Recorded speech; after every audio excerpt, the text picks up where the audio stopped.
Good morning all students. आज अपने बात करते हैं चैप्टर नंबर 3, जिसमें पहला पार्ट है परागण। परागण का मतलब क्या है? परागकोश से पराग कणों का वर्तिकाग्र तक स्थानांतरण। हमने देखा पुष्प जो है, इस पुष्प में ये फ्लावर का पार्ट, इस पुष्प का ये मादा जननांग और इस मादा जननांग का ऊपरी पार्ट जो है वर्तिकाग्र, और ये नर जननांग जिसको हमने पुंगंग कहा था,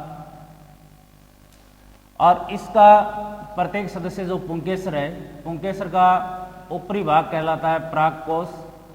इस परागकोश के स्फोटन से पराग कणों का वर्तिकाग्र तक स्थानांतरण, पराग कणों का वर्तिकाग्र तक स्थानांतरण की जो प्रक्रिया है वो परागण कहलाती है।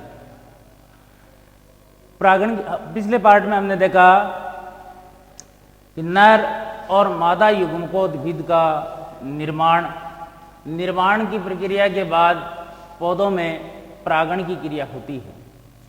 तो परागकोश के स्फोटन से पराग कणों का वर्तिकाग्र तक स्थानांतरण परागण कहलाता है। परागण मुख्य रूप से दो प्रकार का होता है, स्वपरागण और परपरागण। चलिए अपने बात करते हैं सबसे पहले स्वपरागण की।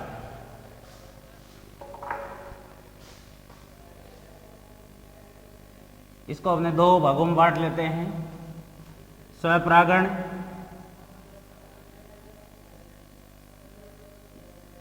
परपरागण।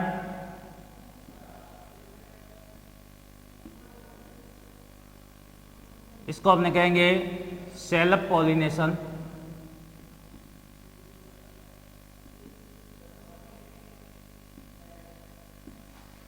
और इसको कहेंगे क्रॉस पॉलिनेशन।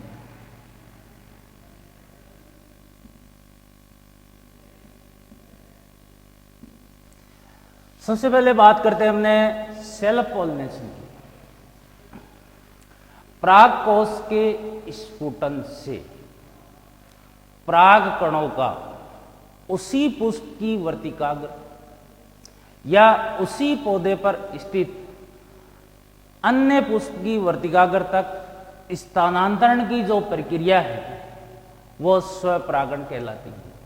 जैसे मान लो एक पौधा है, प्लांट है, और इसकी ये ब्रांचेज, यहां पर कोई फ्लावर लगा हुआ है, यहां से जो परागकण है वो इसी पुष्प की वर्तिकाग्र पर अगर स्थानांतरित हो जाते हैं तो ये प्रक्रिया स्वपरागण कहलाती है। या फिर इसी पुष्प की दूसरी शाखा पर कोई दूसरा फ्लावर लगा हुआ है और इस पुष्प से दूसरे पुष्प की वर्तिकाग्र पर परागकणों का स्थानांतरण हो रहा है, तो यह प्रोसेस स्वपरागण की श्रेणी में आती है।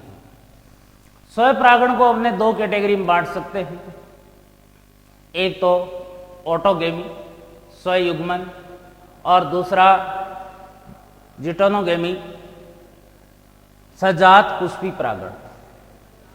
इसके अंदर यहां पर हमने देखा एक पुष्प के अंदर उपस्थित परागकोश के स्फुटन से पराग कणों का उसी पुष्प की वर्तिकाग्र पर स्थानांतरण होता है, तो वो तो होता है ऑटोगेम। और अगर इस पुष्प से पराग कणों का स्थानांतरण इसी पौधे पर स्थित दूसरे पुष्प की वर्तिकाग्र तक होता है तो उसको कहेंगे अपने जीनोगेमी, जिटेनोगेमी, सजात पुष्पी परागण। तो इसको अपने दो भागों में बांटेंगे स्वपरागण को।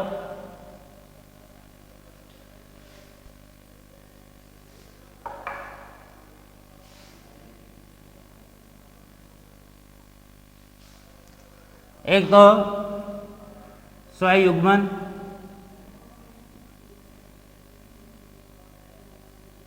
दूसरा सजात पुष्पी परागण।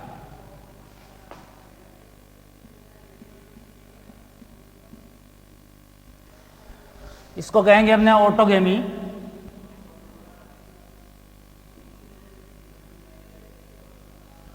और दूसरा है सजात पुष्पी परागण, जिटोगेमी।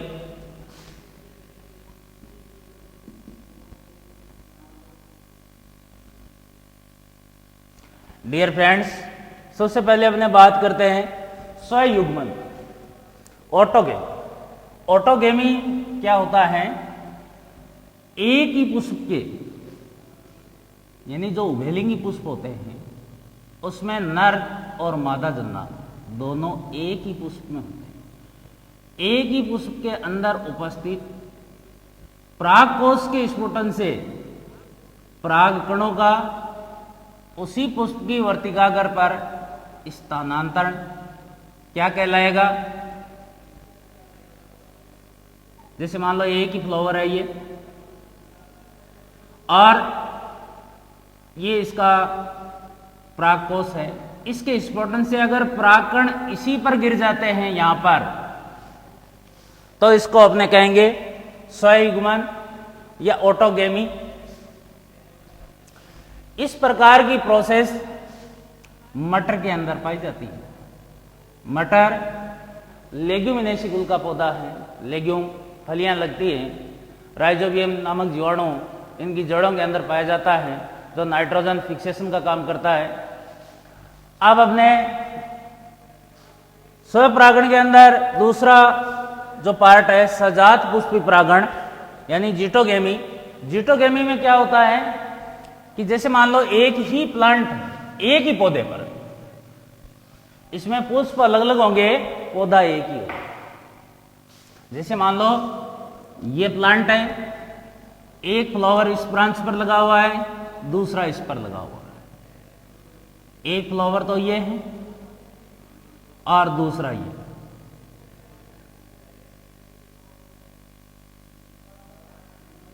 इसकी ये स्टिग्मा वर्तिकाग्र,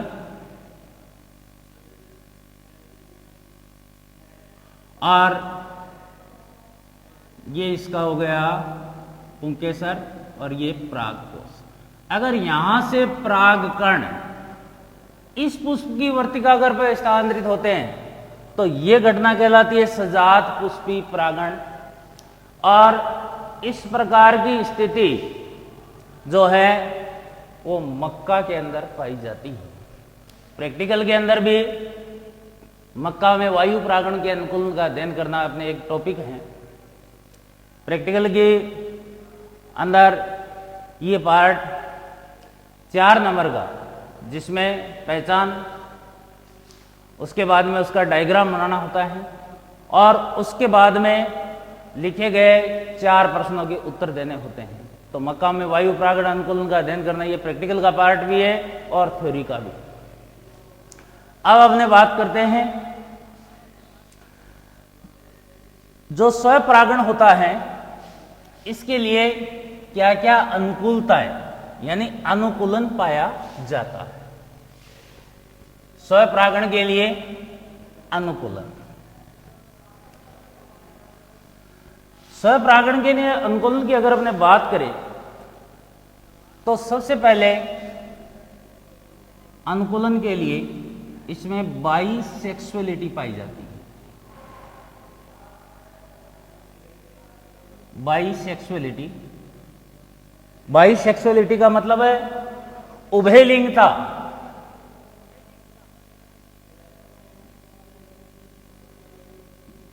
जिन पौधों के पुष्प उभयलिंगी होते हैं, उभयलिंगी का मतलब नर और मादा जन्नांग दोनों एक ही पुष्प के अंदर उपस्थित होते हैं, जैसे मटर के अंदर। तो उभयलिंगता की जो कैटेगरी है, उभयलिंगता जो है वो स्वपरागण के लिए पुष्प को अनुकूलन प्रदान करती है। जैसे मान लो ये फ्लावर है, प्रत्येक पार्ट अपने ध्यान से समझेंगे। इसमें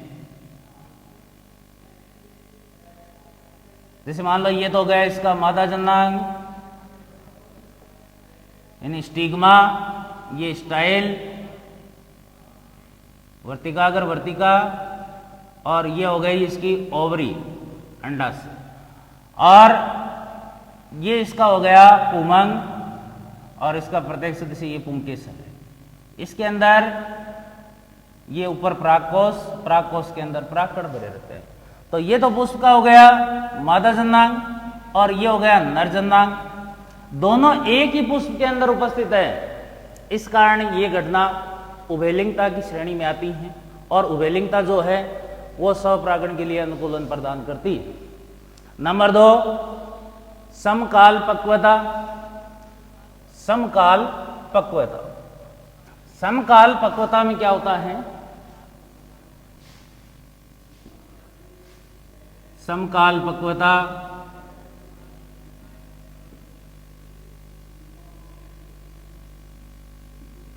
या इसको अपने कह सकते हैं होमोगेमी। होमोगेमी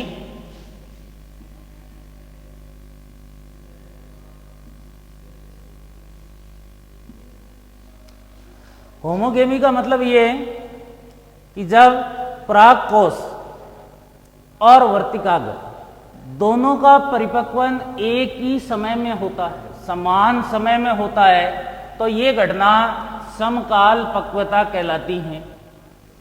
और इसका एग्जाम्पल है सदाबहार।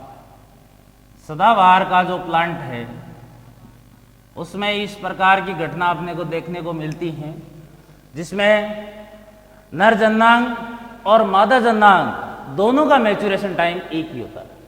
दोनों सेम टाइम में मैच्योर होते हैं, समान काल में परिपक्वता आती है। इसके बाद तीसरा है क्लेस्टोगेमी,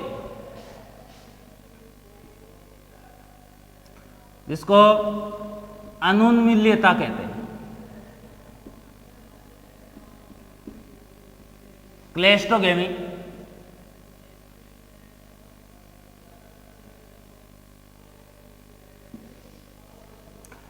जिन पौधों के पुष्प हमेशा बंद रहते हैं, बंद रहते हैं तो इसका मतलब बाहर से दूसरा परागकण तो आकर गिरता नहीं है, इसका मतलब उसमें क्या होगा?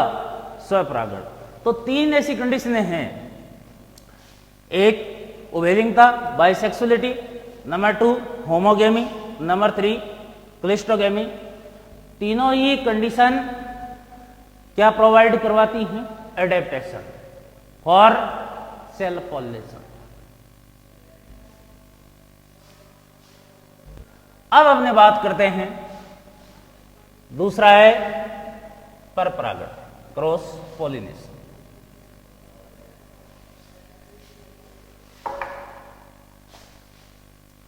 दूसरा पार्ट परागण का परपरागण।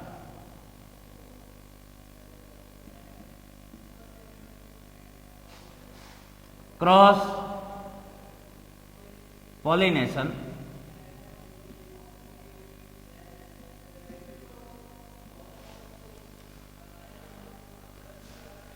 क्रॉस पॉलिनेशन में पौधे अलग अलग होंगे लेकिन जाति समान होगी। अदर स्पीसीज के प्लांट को पॉलिनेट नहीं कर पाएगा। क्रॉस पॉलिनेशन, इसकी डेफिनेशन, पुष्प में स्थित परागकोश के स्फोटन से पराग कणों का उसी जाति के अन्य पौधे पर स्थित पुष्प की वर्तिकाग्र तक स्थानांतरण की प्रक्रिया क्या कहलाती है? परपरागण या क्रॉस पॉलिनेशन कहलाती है। क्रॉस पॉलिनेशन का जो पार्ट अपने बात करते हैं, जैसे मान लो एक प्लांट यहां लगा हुआ है, एक प्लांट यहां पर लगा हुआ है और इसका ये फ्लावर है, और दूसरा प्लांट है वो 1 किलोमीटर की दूरी पर लगा हुआ है। 1 किलोमीटर की दूरी पर लगा हुआ है।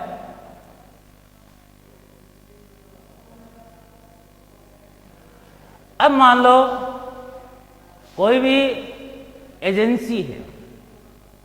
एजेंसी का मतलब है व्यापारिक तौर पर नहीं समझते हैं, इसमें जो माध्यम है उसको एजेंसी कहा है।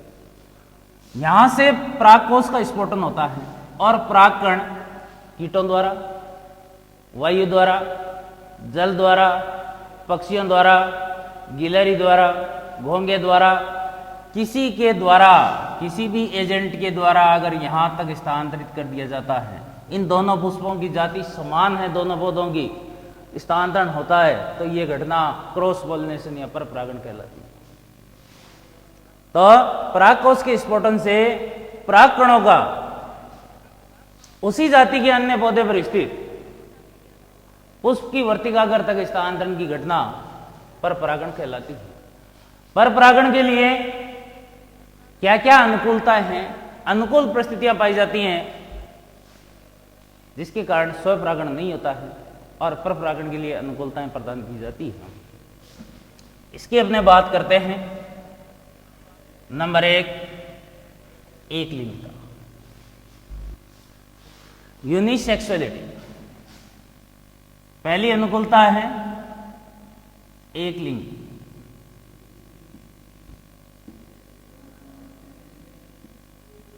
यूनिसेक्सुअलिटी।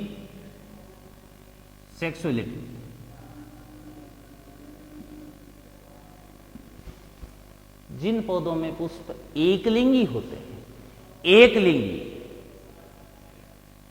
जैसे कुकुरबिटेसी कुल का पौधा। अब ने बात करते हैं मतीरा है, काचरा है, इनके अंदर मेल फ्लावर अलग होता है और फीमेल फ्लावर अलग होता है। ये जैसे मेल फ्लावर है, ये फीमेल फ्लावर है। फल का निर्माण अंडाशय द्वारा किया जाता है, बीज का निर्माण बीजांड द्वारा किया जाता है। मेल फ्लावर का काम क्या है? यहां तक परागकणों का स्थानांतरण करना। तो एक लिंगता की जो स्थिति है कि जैसे मान लो एक प्लांट पर मेल फ्लावर है, दूसरे पर फीमेल फ्लावर है, तो परागकणों का स्थानांतरण हो जाएगा। मक्खी, मच्छर, जो भी है, कीटों द्वारा हो, चाहे वायु द्वारा हो, चाहे किसी अन्य माध्यम द्वारा हो, परागकणों का जब स्थानांतरण हो जाता है तो ये घटना परपरागण कहलाती है और एकलिंगता जो है वो परपरागण के लिए अनुकूलता प्रदान करती है, एडेप्टेशन प्रोवाइड करवाती है। नंबर 2, स्वबंध्यता, सेल्फ स्टेरिलिटी। स्वबंध्यता की अगर अपने बात करें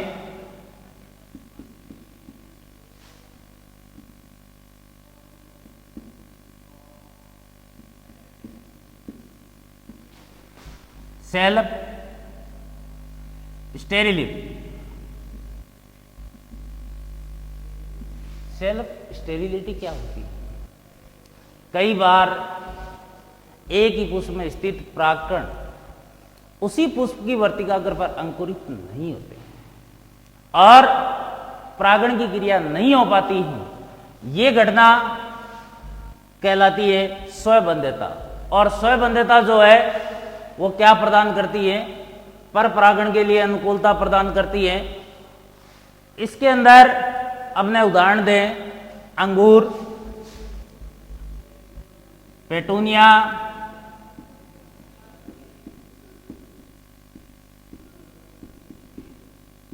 और ऊपर वाले का उदाहरण लौकी, खीरा और कुकुरबिटेसी कुल के अन्य पौधे जो इस श्रेणी में आते हैं। तीसरी कंडीशन जो परपरागण के लिए अनुकूलता प्रदान करती है, भिन्न काल पक्वता। भिन्न काल पक्वता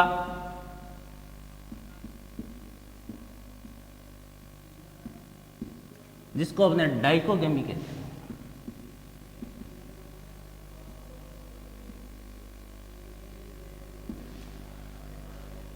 जिन पौधों के पुष्प में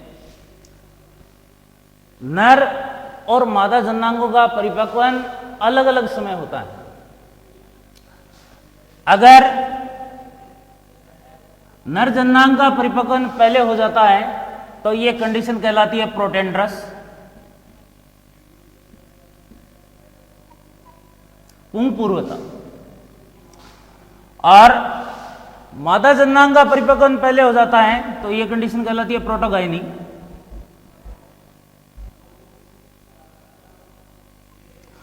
प्रोटेंड्रस और प्रोटोगाइनी, प्रोटेंड्रस की अगर अपने बात करें तो इस प्रकार की कंडीशन गुड़ैल और कपास में पाई जाती हैं, गुड़ैल और कपास में देखने को मिलती हैं। इसमें क्या है, एंथर यानी पुंकेसर का परिपक्वन पहले हो जाता है और वर्तिकाग्र का मैच्योरेशन बाद में होता है। प्रोटोगाइनी में वर्तिकाग्र का परिपक्वन पहले हो जाता है, स्त्री पूर्वता या प्रोटोगाइनी। ये कंडीशन पाई जाती है चंपा, बरगद, इन प्लांट्स के अंदर इस प्रकार की स्थिति देखने को मिलती है। तो चौथी अनुकूलता की अगर अपने बात करें, नंबर 4 हर्कोगेमी।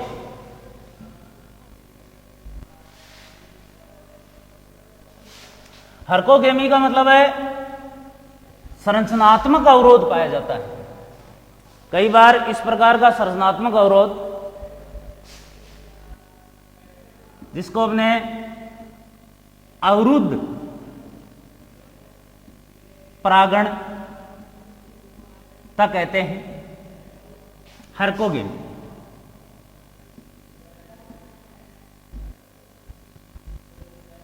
कई बार वर्तिकाग्र की या पुंकेसर की स्थिति इस प्रकार होती है, संरचनात्मक अवरोध होता है बीज के अंदर और संरचनात्मक अवरोध के कारण उसी पौधे के पुष्प को परागित नहीं कर पाता है और जिसकी वजह से पर परागण के लिए अनुकूलता प्रदान की जाती है।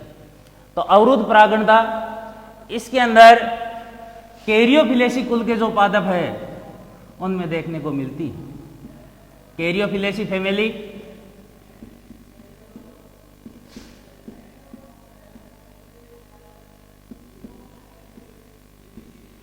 इसमें क्या होता है, साइज इस प्रकार की हो, संरचनात्मक अवरोध होता है। जैसे मान लो ये वर्तिकाग्र और ये परागकोश है। अब देखिए ये इस पर नहीं गिरेगा, ये बाहर जाकर गिरेगा। इसका मतलब इसमें क्या होना है, पर परागण होना है। स्वपरागण किसी भी परिस्थिति में नहीं होगा। और लास्ट अपने बात करते हैं विषम वर्तिकात्व। कई बार वर्तिका की साइज इतनी बड़ी हो जाती है जिसको अपने हेटेरोस्टाइली बोलते हैं। हेटेरोस्टाइली विषम वर्तिकात्व है।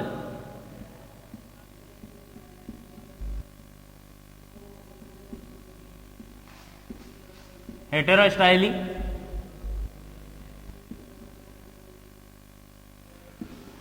इसमें क्या होता है, कई बार वर्तिका की साइज इतनी बड़ी हो जाती है और पुंकेसर जो है उसकी साइज छोटी रह जाती है।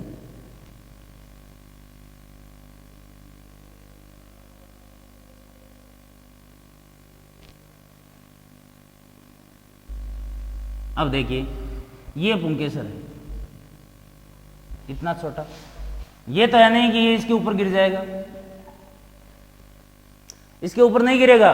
इसका मतलब स्वपरागण इसमें नहीं हो सकता। तो किसके लिए एडेप्ट हो गया ये, पर परागण के लिए।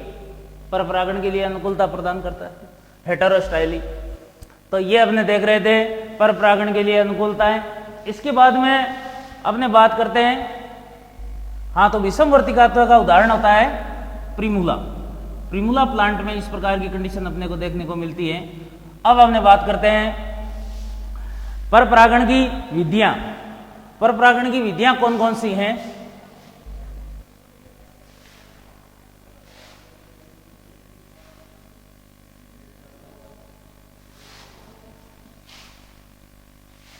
मेथड। विधियां, परपरागण की विधि।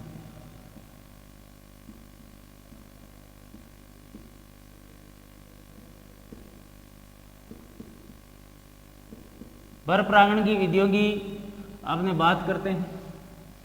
सबसे पहले वायु परागण।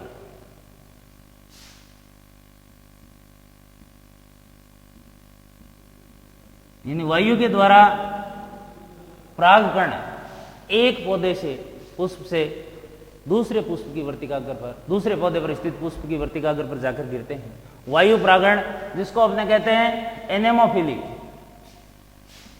एनेमोफिली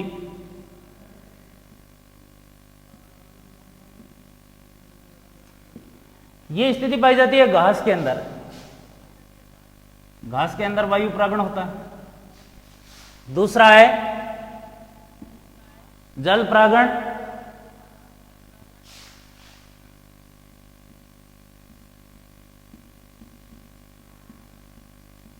जिसको अपने कहेंगे हाइड्रोफिली।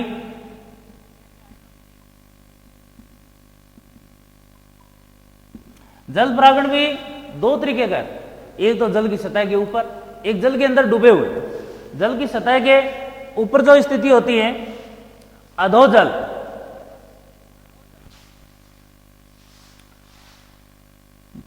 सतह के ऊपर जो होती है वो अधीजल,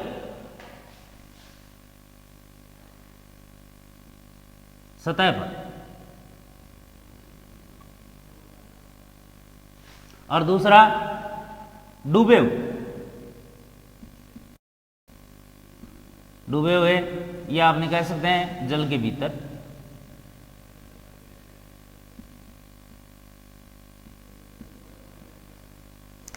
सतह पर जो होता है इसका नाम अधिजल परागण भी है।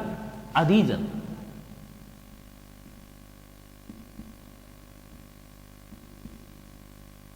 और इसको कहते हैं अधोजल।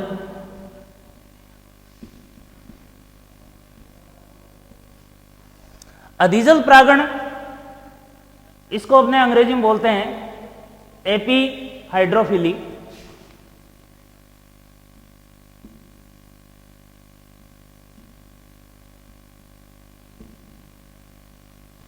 और अधोजल को कहेंगे हाइपो हाइड्रोफिली।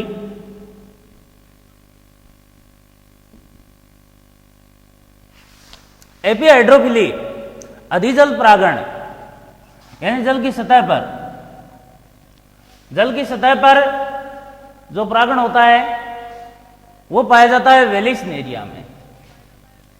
वेलिस्नेरिया के अंदर, जैसे मान लो ये महासागर है, वेलिस्नेरिया का जो प्लांट है नर पुष्प यहां पर है, इसमें मादा पुष्प अंदर एक स्प्रिंग नुमा संरचना लगी हुई है। जब परागण की क्रिया होती है तो ये जो नर पुष्प है, मादा पुष्प जो है वो स्प्रिंग लंबी हो जाती है और ये पुष्प आ जाता है सतह के ऊपर यहां पर, और इसमें परागण की क्रिया हो जाती है और उसके बाद भी वापस नीचे चला जाता है। तो सतह पर ये कंडीशन किस में पाई जाती है? वेलिस्नेरिया।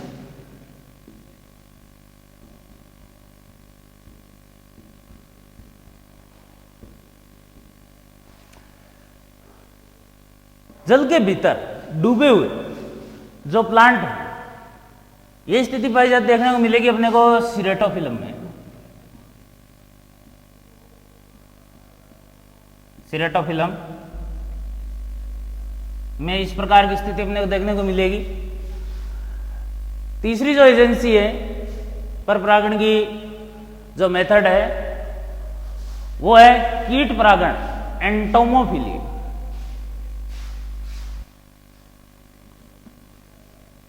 कीटों द्वारा परागण, कीटों द्वारा परागण, साल्विया के अंदर कीट परागण होता है, बहुत अच्छे ढंग से परागण होता है।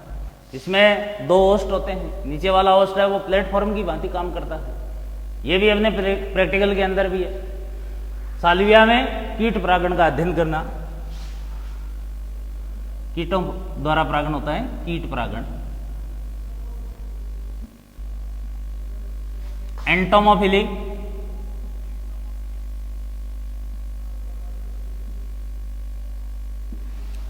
इसके अंदर मैं उदाहरण देता हूं साल्विया का।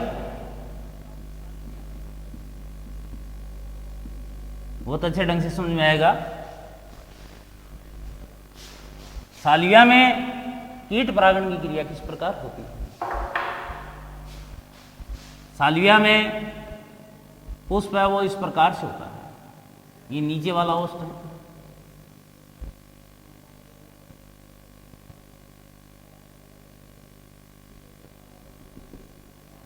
अब इसमें निचला ओस्ट है वो प्लेटफॉर्म की भांति काम करता है और यहां पर मकरंद का श्रावण किया जाता है।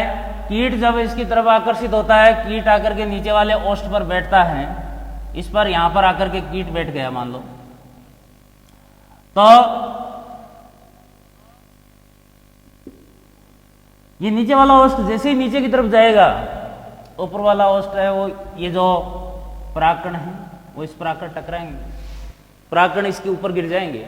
जब यही कीट अन्य पुष्प पर जाकर बैठेगा, वर्तिकाग्र द्वारा इन परागकणों को ग्रहण कर लिया जाएगा। इस प्रकार साल्विया में कीट परागण की क्रिया संपन्न होती है। तो एंटोमोफिली या कीट परागण। अगली मेथड है पक्षी परागण, ऑर्निथोफिली। पक्षियों द्वारा परागण की क्रिया होती है। पक्षियों की चोंच लंबी होती है। पक्षी परागण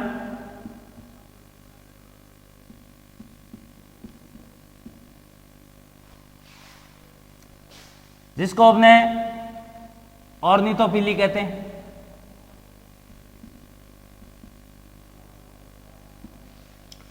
पक्षी परागण की क्रिया होती है तंबाकू। तंबाकू के अंदर पक्षियों द्वारा परागण की क्रिया पाई जाती है, जिनके पुष्प घंटाकार होते हैं। अनुकूलन है, प्रकृति ने इस प्रकार का अनुकूलन प्रदान किया है और प्रकृति सब कुछ है। तो डियर फ्रेंड्स, पक्षियों द्वारा भी परागण के लिए पुष्प घंटाकार होते हैं और पक्षियों की चोंच लंबी होती है, इसी वजह से घंटाकार पुष्प का निर्माण किया गया है।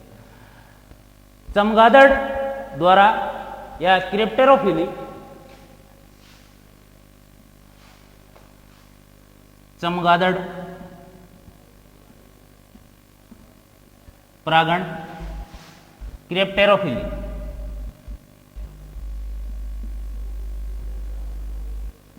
क्रिप्टेरोफिली चमगादड़, चमगादड़ को स्तनधारी प्राणी, स्तनधारियों की श्रेणी में शामिल किया गया है, क्योंकि अंडे न देकर के बच्चे देता है। और अभी तो वैश्विक महामारी चल रही है, जो कोरोना वायरस है, वो भी इसी चमगादड़ से और ह्यूमन के अंदर ट्रांसफर हुआ है। तो क्रिप्टेरोफिली, चमगादड़ द्वारा जो परागण की क्रिया होती है वो होती है कदम, कचनार। इनके अंदर इसके बाद में अगर अपने बात करें, घोंगे द्वारा भी परागण होता है। घोंगे द्वारा बाय मोलस्कस,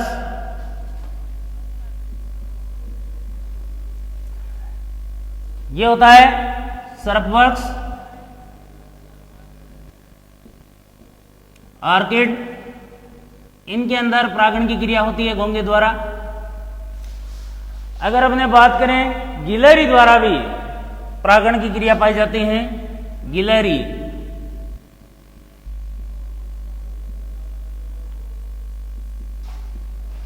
गुलमोहर और श्यामल, ये जो वृक्ष है इसमें गिलहरी द्वारा परागण की क्रिया होती है। तो ये तो था परागण जिसमें हमने देखा स्वपरागण और परपरागण।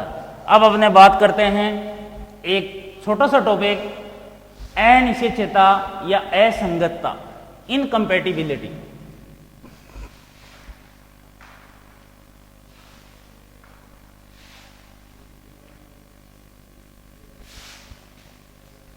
इनकम्पैटिबिलिटी, अनिश्चितता। हाँ, तो देखिए अनिश्चितता या असंगतता, इनकम्पैटिबिलिटी। इनकम्पैटिबिलिटी क्या होती है? कंप्लीट रूप से कार्यक्षम जननक्षम नर और मादा युग्मकों का निर्माण हो जाता है, लेकिन युग्मकों के मध्य निषेचन की क्रिया नहीं हो पाती है, निषेचन असफल होता है। तो पूर्णतया कार्यक्षम जननक्षम नर व मादा युग्मकों के मध्य निषेचन में जो विफलता है वो असंगतता कहलाती है। इसको अपने दो कैटेगरी में बांट सकते हैं, एक तो अंतरजातीय इंटरस्पेसिफिक, दूसरा अंतरजातीय इंट्रास्पेसिफिक। अंतरजातीय जो होती है वो एक ही वंश की दो जातियों के मध्य होती है, जैसे सरसों व राई के मध्य ब्रेसिका कंपेस्ट्रिस और ब्रेसिका रेपा, इनके मध्य निषेचन की क्रिया नहीं हो पाती है, चाहे नर और मादा युग्मक पूर्णतया जननक्षम हो, लेकिन निषेचन की क्रिया नहीं हो पाती है। दूसरा है इंट्रास्पेसिफिक, एक ही जाति के दो सदस्यों के मध्य। इस प्रकार की जो अनिश्चितता है या असंगतता है वो प्रिमुला प्लांट में देखने को मिलती है। इसके बाद में अपने बात करते हैं परागण स्त्रीकेसर पारस्परिक क्रिया। जैसे ही परागण की क्रिया हो जाती है तो परागण की क्रिया के बाद परागकण वर्तिकाग्र पर गिरते हैं, गिरने के बाद परागकण स्त्रीकेसर पारस्परिक क्रिया होती है और इस क्रिया के कारण असंगतता उत्पन्न होती है, क्योंकि अगर दोनों के जीन समान होते हैं, मैच करते हैं, तो निषेचन की क्रिया की शुरुआत हो जाती है। अगर दोनों के जीन अलग अलग होते हैं तो उस कंडीशन के अंदर निषेचन में विफलता हासिल होती है। तो परागकण स्त्रीकेसर पारस्परिक क्रिया के कारण असंगतता उत्पन्न होती है और इसका नियंत्रण किया जाता है एक जीन के युग्म विकल्पियों द्वारा। ये जीन परागकण में उपस्थित होते हैं। स्वयं अनिश्चितता के कारण कौन कौन से परिणाम हमें देखने को मिलेंगे? नंबर एक, परागकणों का अंकुरण न होना। परागण की क्रिया के बाद परागकण जैसे ही वर्तिकाग्र पर गिरते हैं तो पोषक पदार्थों का अवशोषण करके फूल जाते हैं और अंकुरित होने की तैयारी करते हैं। ऐसे समय में अगर वर्तिकाग्र जो है वो उसका अगर चुनाव नहीं करती हैं तो उस समय परागकण अंकुरित नहीं हो पाते हैं, परागनलिका का निर्माण नहीं होता है। नंबर दो, परागनलिका की वृद्धि रुक जाती है। कई बार परागकण अंकुरित तो हो जाते हैं लेकिन परागनलिका की वृद्धि उसी जगह रुक जाती है, बीच में रुक जाती है। और नंबर तीन, परागनलिका का सही स्थान पर न जाना। परागनलिका जानी चाहिए बीजांड में, बीजांड में पहुंचती नहीं है परागनलिका, सही स्थान पर नहीं जा पाती है। परागनलिका का वर्तिका में ही फट जाना, परागनलिका है वो वर्तिका में ही फट जाती है, जिसकी वजह से नर युग्मक है वो मादा युग्मकोद्भिद में नहीं पहुंच पाते हैं, केंद्रक संलयन न होना। कई बार परागनलिका बीजांड में भ्रूणकोश में पहुंच तो जाती हैं लेकिन नर और मादा युग्मकों का संलयन नहीं होता है। तो ये पार्ट फर्स्ट में हमने टॉपिक पढ़ा परागण, परागण में स्वपरागण और परपरागण, और एक छोटा सा टॉपिक और था अनिश्चितता या असंगतता, परागकण स्त्रीकेसर पारस्परिक क्रिया, इसके बारे में अपने बात की।